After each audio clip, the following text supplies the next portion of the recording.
저는 말씀 전망 주신 것처럼 주로 인사 업무를 했던 사람이고요. 한 31년 정도 인사 업무만 했었는데 주로 이런 기업들에서 있었습니다. 뭐 제가 항상 쓰는 자료이긴 한데 주로 이제 테크 기업이라고 하는 야후라든가 또 구글 코리아도 있었고요.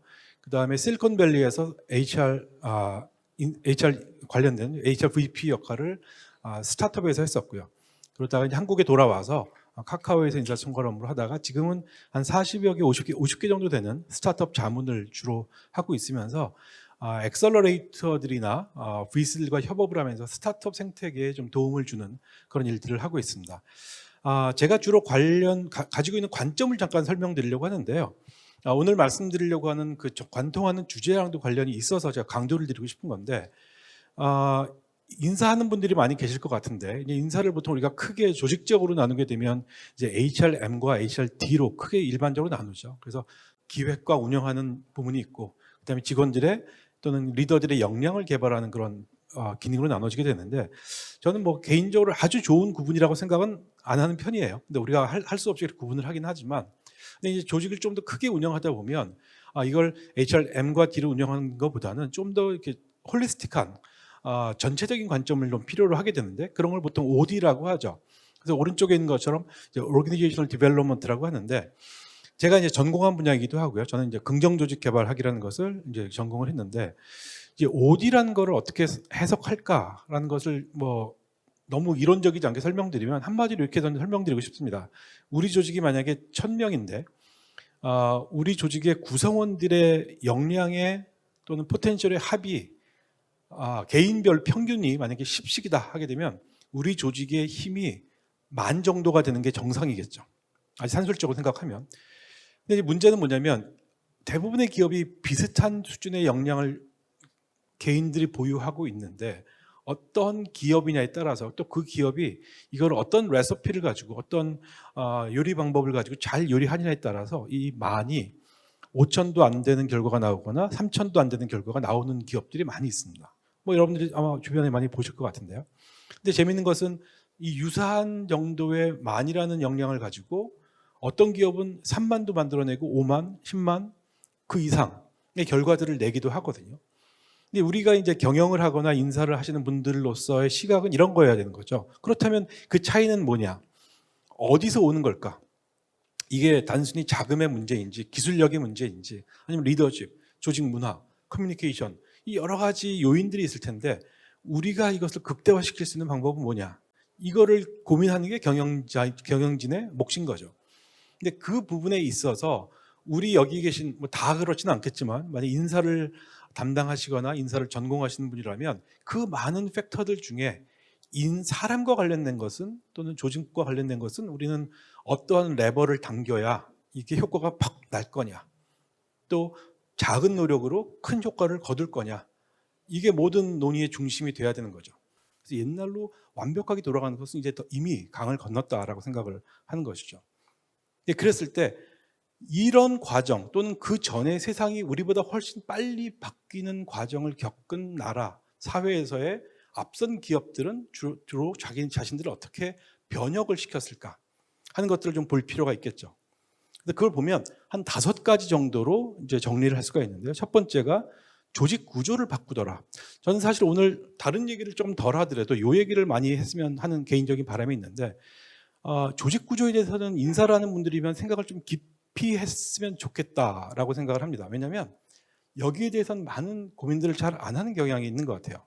그다음에 우리가 성장 과정에서 이 조직에 대한 경험을 해볼 기회가 별로 없었던 것이죠. 저는 사람과 일과 이 문화 모든 것들을 담는 그릇이 조직이라고 생각하거든요. 근데 이거를 고민을 많이 하지 않으면 고민하지 않는 정도 수준으로 조직이 돌아가게끔 돼 있어요. OS가 낙후된 것 같은 결과가 나타나는 거죠. 그래서 잘하는 기업들이 제일 먼저 손을 대는 게 뭐냐? 조직 운영 방식이죠. 특히 조직도, 조직 설계를 굉장히 많이 신경을 많이 쓰죠. 그럼 조직도라는 것을 생각할 때 여러분들 머릿속에 뭐가 떠오르시나요? 형상이 어떤 형상인가요? 조직도. 조직도는 네모났나요? 네모난 그 종이에 세모가 그려져 있죠. 그렇죠? 맨 위에는 꼭지점이 있고 거기에 가장 높은 분이 앉아 계실 거예요. 회장님이든 사장님이든. 그 밑에는 조금 덜 높은 분들이 계시고 또 밑에. 그래서 계층이 쭉 이렇게 나오게 되죠. 그거를 우리 하이어러키컬한 조직이라고 하죠. 피라미드 조직이라고 하기도 하죠. 이런 피라미드 조직은 몇 년 전에 만들어졌을까요? 한번 생각해 보셨나요? 최소한 31년입니다. 왜냐하면 제가 신입사원 때도 있었으니까. 그렇죠? 근데 31년만 됐을까요? 여러분들 역사를 한번 생각해 보세요. 왕이 있으면 신하들이 있고 쭉쭉쭉쭉 백성들까지 있고. 그렇죠? 제가 단언할 수는 없지만 제 생각에는 피라미드 조직은 피라미드를 만들 때부터 있었을 것 같아요. 최소한. 그렇잖아요. 피라미드라는 건 엄청난 건축물인데 당연히 파라오가 또는 그 밑에 있는 제사장들이 시켰을 거고, 그럼 그 사람들 밑에는 또 몇백 명이 있고 몇천 명이 있고 몇만 명이 있고 몇십만 명이 돌을 굴리고 다녔을 거잖아요. 근데 그 당시에는 소통 수단이 없었거든요. 카톡도 없고 메신저도 없고 뭐 무전기도 없고 전화도 없고. 그럼 어떻게 되나요? 밑에 사람들한테 책임을 지우면서 이 사람들을 컨트롤해야죠. 그래서 이런 하이어러키컬한 조직의 가장 큰 특징은 컨트롤을 쉽게 하는 거예요. 그다음에 책임을 주고 문책하고 그 불안감으로 조직을 굴리는 거거든요. 그 과정에서 정보를 통제하고 그래야지 더 효과적으로 조직이 돌아갑니다. 그리고 예전에 가장 큰 조직은 정부 조직도 있지만 군대 조직이죠. 군대 조직은 명령의 하달, 이게 가장 중요한데 이게 빨리 가야죠. 빨리 안 가면 다 죽는 거거든요. 그렇기 때문에 가장 효과적인 조직을 찾아낸 거예요. 그게 피라미드 조직인 거죠. 자, 그런데 이 조직 개편을 왜 하는 거냐? 조직 구조를 왜 들여다보는 거냐? 의사결정을 빨리 하기 위한 거예요. 경쟁자들도 빨라졌고 우리의 사회도 빨리 기하급수적으로 변하고 있기 때문에 그거를 쫓아가지 못하면 이길 수가 없는 거죠. 그래서 조직 구조를 이제 보기 시작을 했는데 지금은 우리가 특히 코로나 이후에 이 소통 방식이 어떻게 바뀌었나요? 우리 조직이 1000명이다. 예전에는 내가 CEO면 밑에 경영진 5명, 또 그 밑에 이사진 한 20명, 팀장, 파트장 해서 1000명에게 정보가 전달됐는데 지금은 어떤 방법이 생겼나요? 온라인이 강화되면서 줌만 내가 켜면 1000명하고도 직접 소통을 할 수 있는 세상이 열린 거거든요. 그게 저는 뉴노멀 시대의 굉장히 큰 특징 중에 하나라고 생각되는데 그렇게 소통이 될 수 있는 환경이 돼 있는데도 불구하고 우리는 아직도 이 피라미드 조직이 가장 효과적인 것처럼 옛날 피라미드를 불리는 그런 사회처럼 조직을 운영하고 있는 거죠. 근데 사실 딱히 대안이 없어요. 그런 조직을 경험해 본 적이 없기 때문에 한 2, 3천 년 동안 우리는 거기에 DNA가 물들어 있는 거죠. 그래서 여러 가지 대안들을 지금 시도를 하고 있는 중이다 이렇게 보시면 될 것 같습니다. 자, 그런 것이 크게 하나가 있고요. 두 번째는 어댑터블한 워크포스다. 그 안에 있는 사람들이 결국은 변화의 속도를 따라가야지 이길 수 있는 거거든요.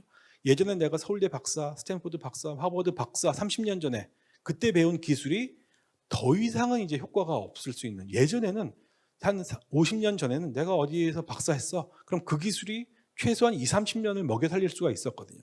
근데 이제는 그 기술이 더 이상 3년 버틸지 5년 버틸지를 모르게 되는 세상이 돼버린 거죠. 그래서 이 워크포스의 가장 큰 특징이 뭐냐? 빠르고 지속적으로 학습할 수 있는 사람들이 조직에 들어와야 되는 거죠. 옛날에 졸업증명서, 학위증명서 이게 이제 점점 의미가 없어진 거죠. 오히려 뭐가 의미가 있을까요? 디지털 배지가 더 의미가 있어진 거죠. 내가 유데미에서, 콜세라에서, 링크드인에서 뭘 배웠는지, 최근 아주 유행하는 그런 기술들을 어디서 누구에게 배웠는지가 더 중요해진 거죠. 그 다음에 코로나 이후에 더 뼈저리게 느꼈지만 커뮤니케이션 채널이 잘 구축되어 있어야 된다. 주로 이런 것들을 통해서 우리가 슬랙 같은 거 경험하고 노션 이런 툴들이 막 나오게 된 거죠. 그리고 마지막으로 이런 것들이 되려면 기술적인 인프라가 갖춰져야 전체가 돌아가는 거다. 이런 것들을 우리보다 훨씬 최소한 10년, 15년 전에 앞서간 기업들은 이미 내다보고 미래가 이렇게 바뀌고 있어 했기 때문에 준비를 우리보다 훨씬 먼저 한 거죠. 그렇기 때문에 코로나가 터졌을 때 이렇게 앞서가는 기업들은 우리는 즉각적인 전사재택, 게다가 그것도 평생 해도 괜찮아 이런 얘기를 자신 있게 할 수가 있었던 거죠. 이 부분이 전 너무너무 중요하다고 생각을 합니다. 그래서 A인사의 전체를 놓고 보면 이렇게 이거 뭐 인사하는 분들은 다 아실 만한 얘기니까 인사는 프라이머리한 것과 이제 세컨더리로 나눈다 그러면 이걸 밸류 체인이라는 형태로 본다 그러면 워크포스 플래닝을 해야죠. 아마 지금 추석 끝나면 회사마다 이거 하셔야죠. 올해 우리가 1000명인데 내년도 몇 명 필요해? 이거는 사업에 사활이 걸린 문제예요. 사람을 적게 뽑으면 비즈니스가 안 돌아와서 망하고 과도하게 뽑으면 일이 꼬이고 인건비 부담으로 망하는 거고 적정 인력을 뽑을 수 있어야 되거든요. 이거를 근데 과거보다 더 힘들어졌어요. 어려워요. 그럼에도 불구하고 이걸 정말 최대한 노력을 통해서 이걸 해내야 되는데 그 다음에 채용을 하고 사람들 온보딩하고 러닝 앤 디벨롭먼트 통해서 사람들 역량 끄집어 올리고 그 사람들이 일 잘하는지를 성과 관리하고 그 다음에 보상과 베네핏도 제공해서 사람들 모티베이션 시켜주고 그 다음에 충분히 기여하면 나가는 걸 또 지원해 드려야죠. 충분히 할 수 있도록.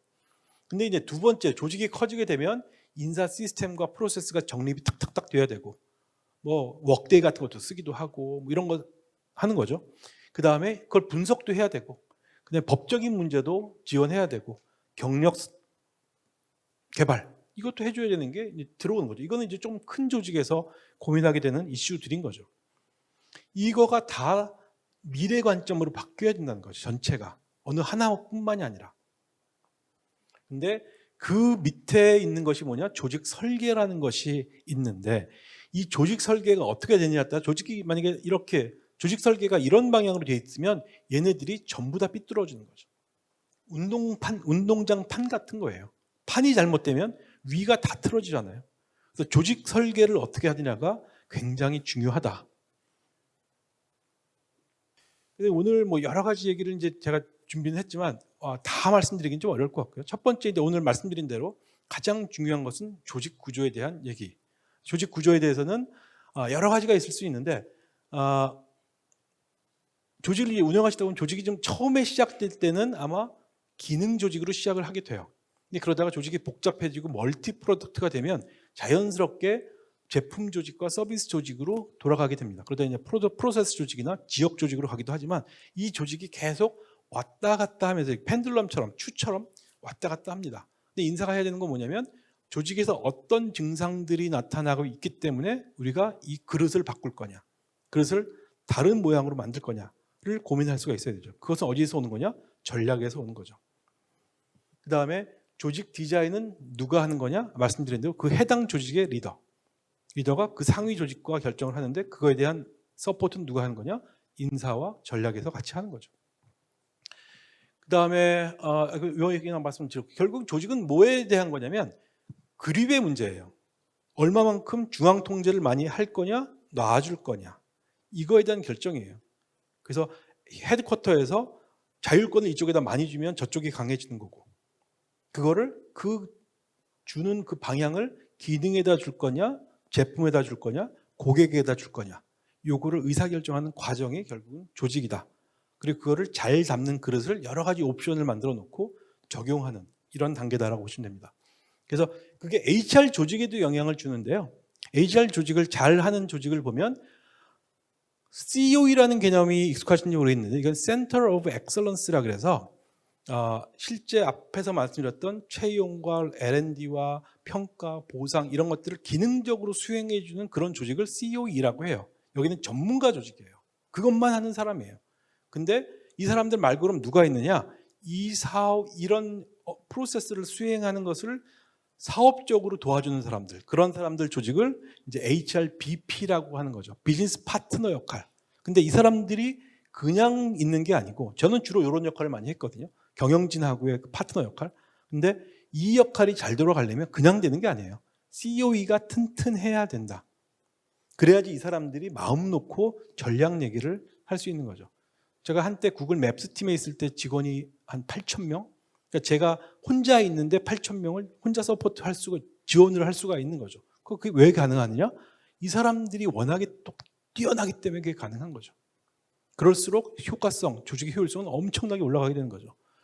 그 다음에 요 얘기가 있는데 조직이 좀 다들 조직 사이즈가 얼마만큼 되는지 모르겠지만 큰 조직들은 각 사업부별로 리크루팅 BP와 HR BP와 LD BP가 어사인이 됩니다. 그래서 조직의 리더 이런 구조죠. 결국은 여기에 이제 클라이언트 우리의 사업 대표들이 있으면 그거를 리크루팅 BP와 HR BP와 LD BP가 여기가 전선에 나가 있는 거예요.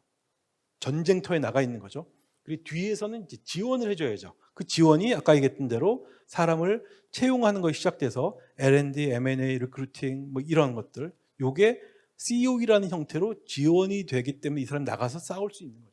물론 싸운다는 게 표현이 그렇지만 이 사람들 더 잘 도와줄 수가 있어서 이 사람들이 전쟁에서 이기게 하는 거죠.